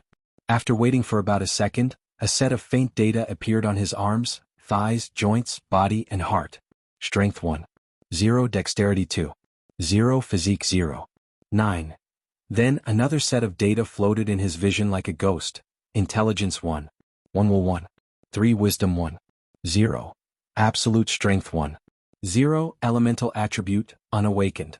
Under this set of data, lines of text and values poured down like a waterfall, forming an illusory page. Brando, human male, level 1, strength system. Physical, close combat, XP. 1, civilian level 1. Militia level 1, 0/3, health, weak 60%, bandage state recovers 1 HP per day, inauguration. Civilian, basic knowledge, level 1, geographical knowledge, level 0, local knowledge, level 1. Militia, military swordsmanship, level 1, combat skills, level 1. Tactical theory, level 0, military organization, level 0. Sure enough. Sophie could not help but think about what kind of mentality a normal person would have if they won 5 million. It was probably what he was feeling now, right? Was this a dream? Definitely not. He knew that a person would not have such clear and strict logic in a dream. Very few people would doubt themselves in a dream. But was he still in the game? No, the game's history had already reached the 19th year of the Second Era. The young man felt that his mind was in a mess. It seemed that all the strange thoughts had rushed in at once, making him feel a little dizzy. But Sophie shook his head. He knew that all of this was real. He had read so many transmigration novels, and he was not the first person to transmigrate to the game world. Presumably he would not be the last. Lord Martha, do you really exist? Sophie could not help but pray heavily to the only supreme God in this world. He stared blankly at the virtual data projected on his retina and could not help but ask himself, "Isn't this your world, Sophie? What else do you want?" Yes, as a veteran warrior over level 130, what else could he ask for? Experience he had. Foresight, he also had the ability to foresee the future. If he still could not control his own destiny, then he should really kill himself out of shame. But then again, it felt good to be full of confidence, really good. P.S. This chapter is about 4,000 words, and the results are not very good. Please click to recommend. Also, thank you to Lazy Side, Huali de Soros, Zippy Eyes, Scarlet Memoirs, D-Blade, Meow Meow, Shenyuan Blood, Hermit Fish, Devil, D, Trickery, Money Shark, and a few others who voted for this review. But some of the friends who voted for this review were really unkind. _smiley face. Chidian Chinese website www welcomes readers to read the latest, fastest, and hottest series of original works at Chidian Originals.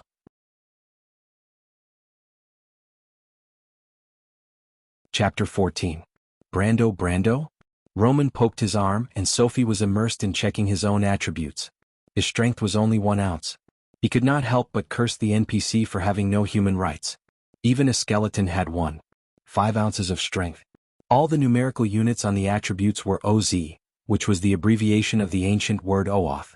The strength of 1 ounce meant that one could lift around 50 kilograms, and the strength of a punch would not exceed 150 kilograms, which was about the strength of an adult man. In the game, the basic attributes of the players were 2 ounces of strength, 2 ounces of agility, 2 ounces of vitality, 1.5 ounces of intelligence, willpower, and perceptive sense, which meant that they were about twice as strong as a normal person. Absolute strength, which was the so-called combat power, was about 5, which meant that it would not be a problem to deal with 5 normal people at the same time. Brando was a militia that had undergone months of training, and the difference in attributes was still so huge. Although the player started with heroic attributes, it should not be so ridiculous, right? He had always wanted to complain that the player started with heroic attributes, but in the end their combat power was about the same as 2 skeletons. Who would have thought that from Brando's point of view, he would realize that the players in the past were really heroic with the protagonist's aura.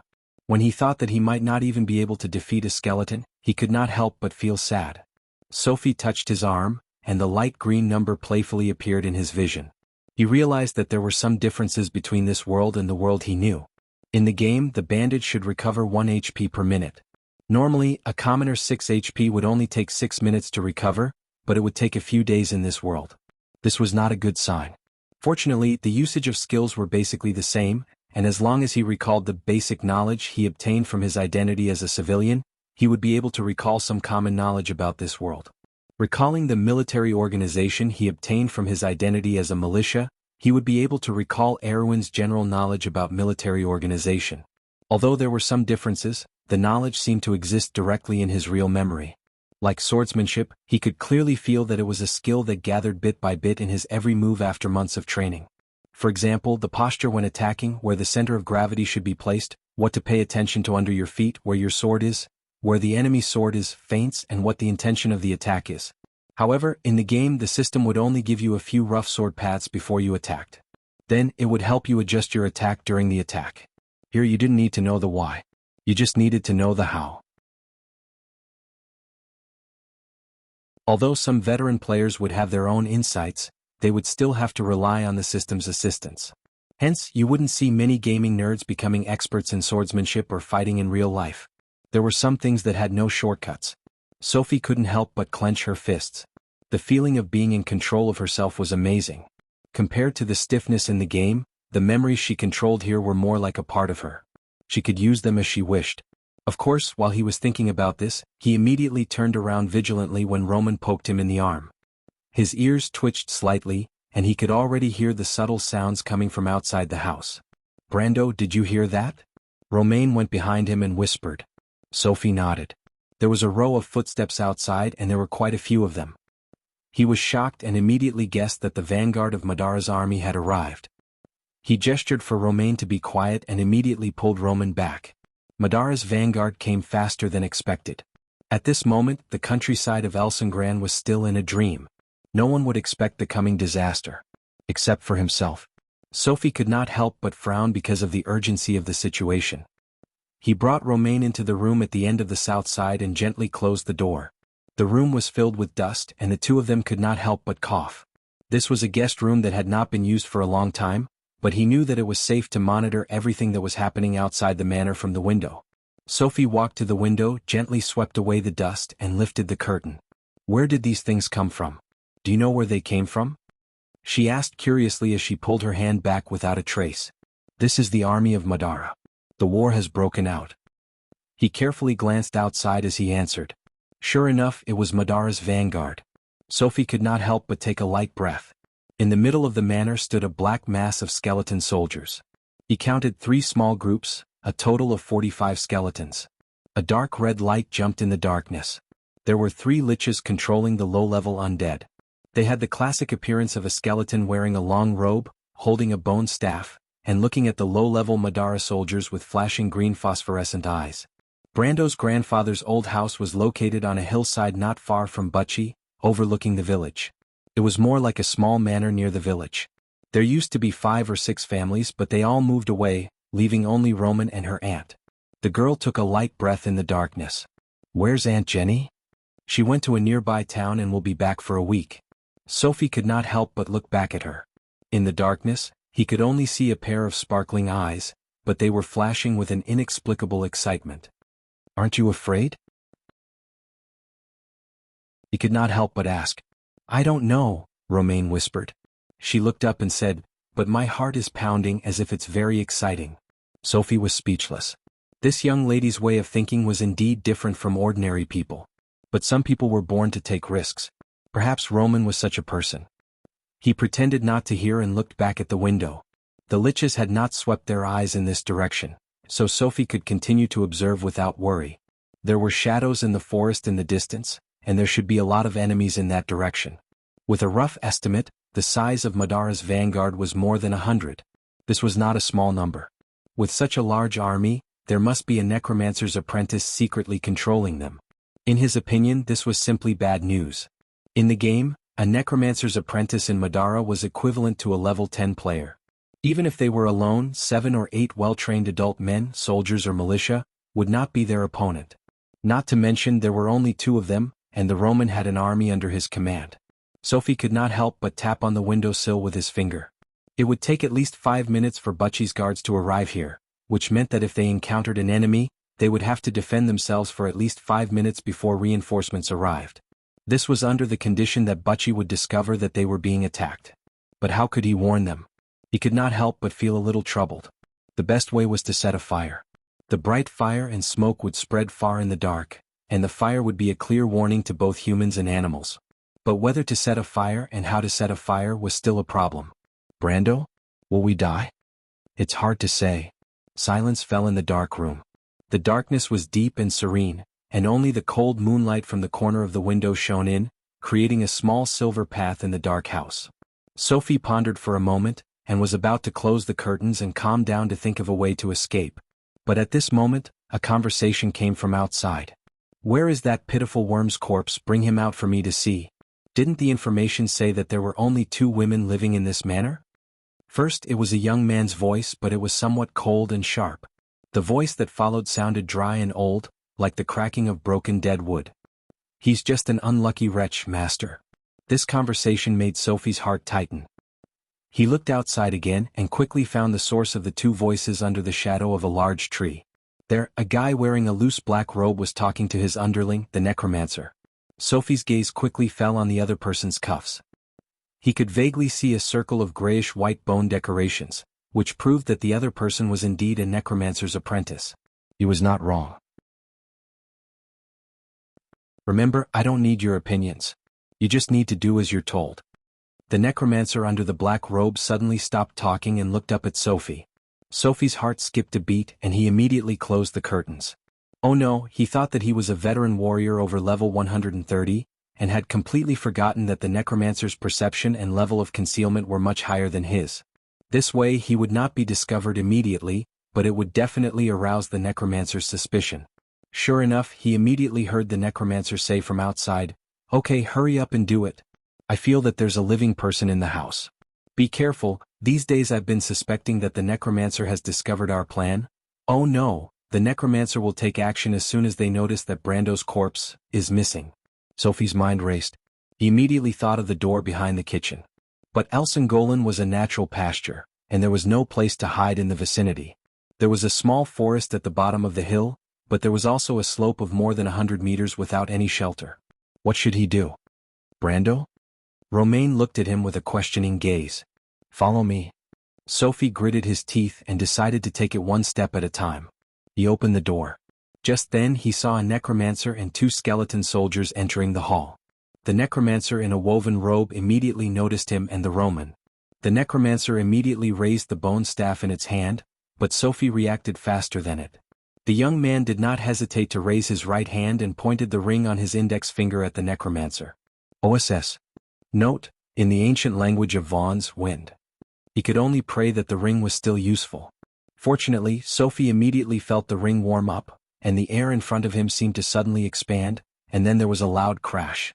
As if a hurricane had swept through the necromancer, the two skeleton soldiers beside it, and the door of the mansion shattered into pieces.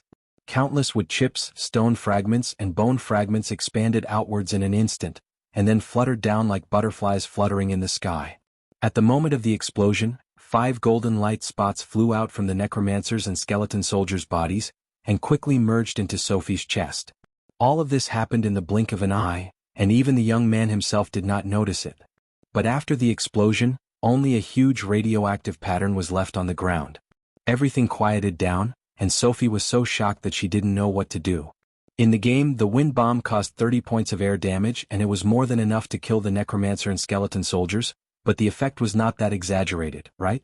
There was a huge hole in the door of the old mansion, which was his grandfather's property. But Sophie did not think that it was over, and he immediately realized that he had to escape. Brando, you're a wizard.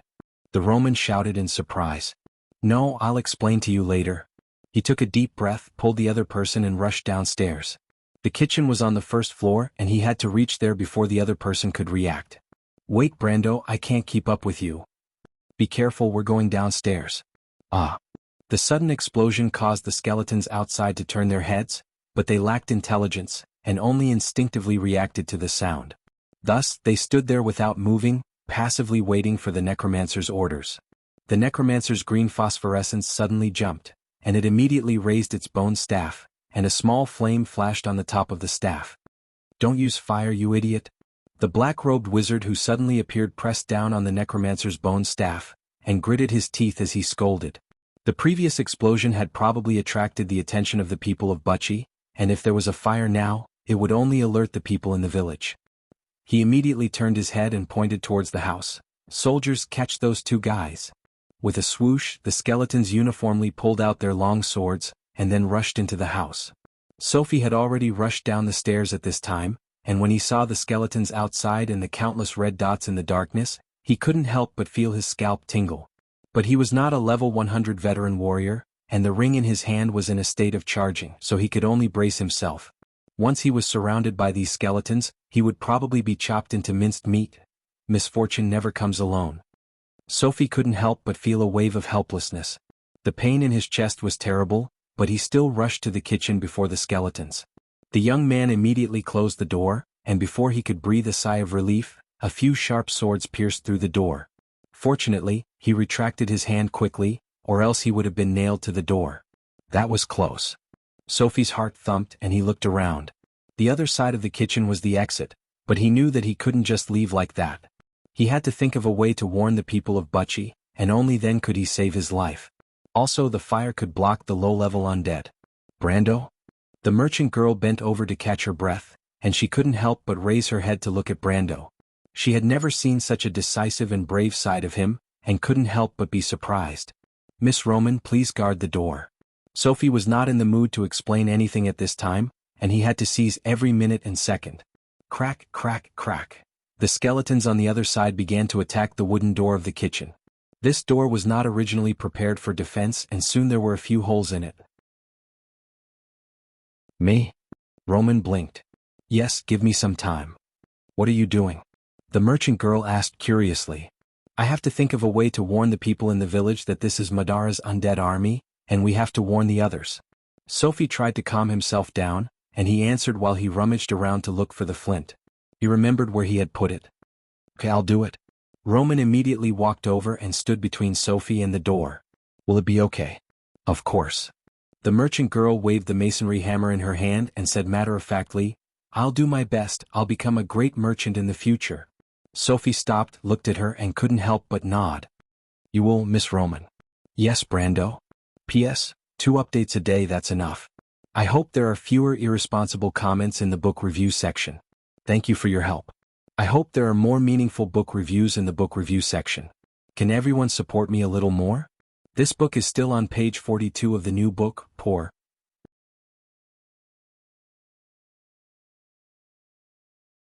Chapter 15. That was Sophie's plan.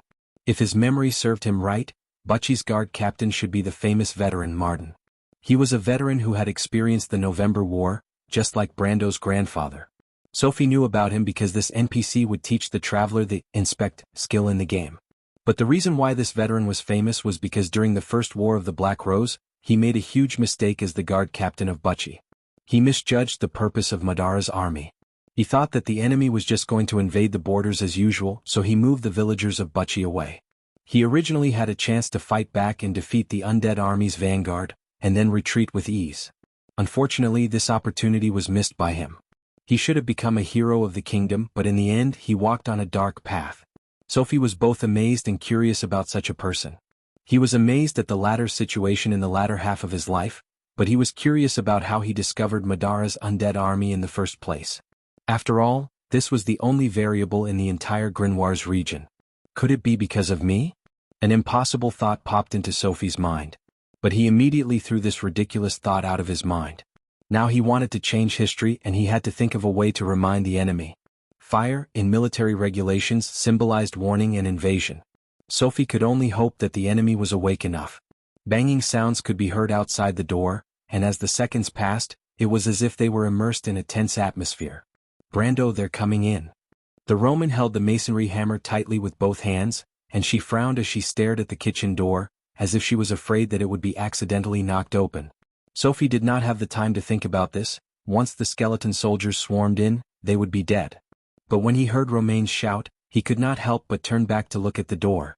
The kitchen door made a creaking sound, and sharp swords were constantly being stabbed and pulled out. Madara's swords were as sharp as the fangs of a beast. Something outside suddenly hit the door, and with a loud bang, a layer of dust fell from the roof. The wooden door creaked and groaned, and the crack widened a lot in an instant. Calm down, calm down. Just treat it as a game. Sophie, think about all the missions you've been through. This time it's nothing. He tried to take a deep breath to calm himself down. He wrapped the cloth soaked in oil around a bundle of straw and firewood, and tied it tightly with a leather band. He was very familiar with the process. Making a torch was a basic skill in the game, although it wasn't even a basic skill. This was one of the better ones. He also knew how to make a torch that could only burn for 5 minutes. He remembered that he had tried it once in the underground tunnels of Nocturne and Hain using dry lichens and shrubs. However, there was not much time left for him. Soon, the door shook violently again and the door frame made a loud creaking sound. Dust flew everywhere and then fell down in a flurry. Brando? Roman felt her heart was about to jump out of her throat. She blinked her bright eyes. I'm here. Don't worry, just hold on a little longer. Sophie was sweating profusely.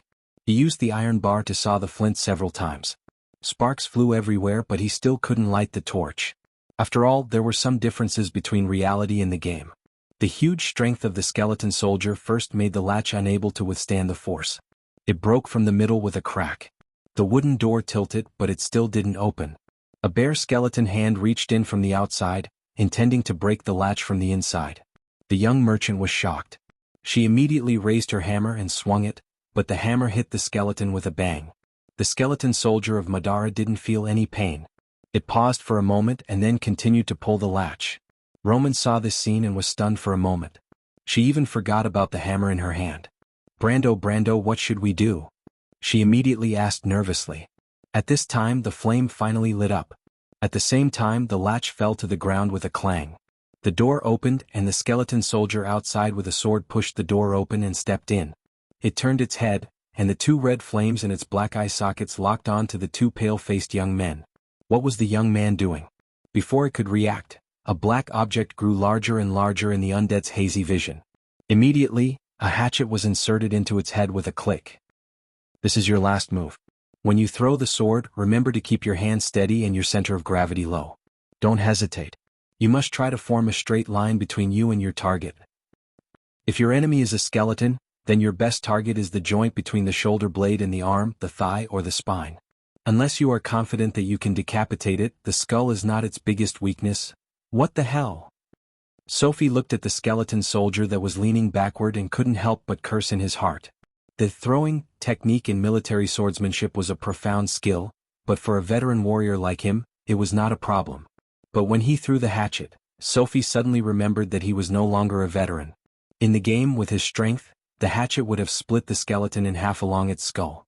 But now, just like what Brando learned in the militia training, the skeleton would only be slightly hindered.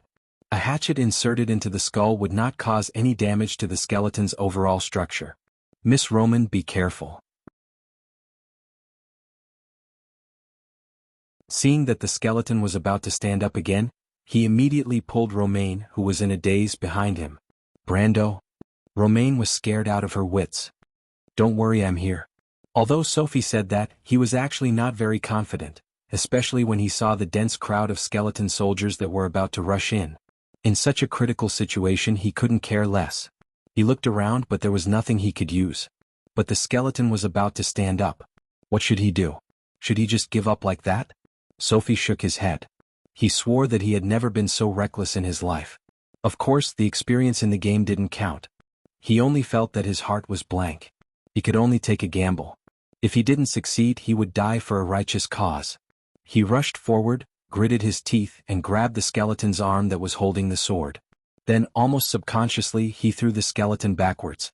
In a tense situation, people would often use all their strength subconsciously. The skeleton lost its balance and could not resist at all. It fell backward with a creak, and the skeleton soldiers behind it were all pushed back. Madara's undead that were rushing into the room stopped for a moment. It was only for a moment, but it was enough. The young man couldn't help but feel confused. He almost couldn't believe that he had succeeded. This was reality. Was he really that useless gaming geek? He subconsciously threw the torch in his other hand at the dry straw, leather products, and firewood that had been piled up in the corner to ignite the fire. The flame rose up in an instant. "Let's run, Brando." Romaine ran up from behind and grabbed his hand. She felt that she had never been so nervous in her life. She remembered that the first time she met the young man next door was more than a year ago. She only felt that he was a little shy and easy to talk to. But today, that ordinary young man had shown extraordinary calmness and bravery. Was this the reliable man that Auntie had been whispering about, the kind of temperament that he had shown in the face of danger? What a strange feeling. Romaine couldn't help but have some inexplicable thoughts. She noticed that when she grabbed the young man's wrist, her heart couldn't help but beat faster. "Brando?" The smoke had already filled the air, and the kitchen was filled with the choking smell of smoke. Only then did Sophie wake up with a start. Martha above, he actually burned down her grandfather's old house. Brando would have to bear the consequences this time, even though he was Brando now. His mind was in a mess, but Brando's memory still prevailed in the chaos. But soon a dry, low voice came from behind the smoke. "Hurry up, undead soldiers. Put out the fire and get that bug out. We've only got a minute." The voice reminded the young man that he was still in danger and had to find a way to escape. But Sophie knew that the low-level undead that were powered by the soul fire were instinctively afraid of fire. It would be difficult for the Lich to get his skeletons to overcome this in a short time, so this was his turn. But fire was a double-edged sword and he had to hurry. "Miss Roman, follow me." Sophie pulled a roll of sausages from the ceiling and led Romaine to the back door. It wasn't that he was greedy, but it was almost a subconscious instinct for the players in the Amber Sword to prepare food before escaping. The fire was getting bigger and bigger and the surroundings were in a sea of fire. Smoke filled the air and the temperature rose rapidly. But Sophie quickly found the small door that delivered food in his memory. He pushed it and it was locked. Sophie coughed and Romain coughed violently behind him. He calmed himself down and felt down and immediately found the metal latch. He was about to open it but hesitated. Something else occurred to him. Freya. Perhaps for the people living in the Elsengolan Mountains, the stars in April were not much different from the night sky in May. But since the end of the 5th month, the temperature had gradually risen. Looking down from the gentle slope of the Pine Mountain Range, it had been a sea of red and white flowers since the beginning of summer. In times of peace, this was the most peaceful countryside in all of Aween, but for hundreds of years, it had been ravaged by the flames of war. The girl looked up. In the summer night, the sky was crystal clear.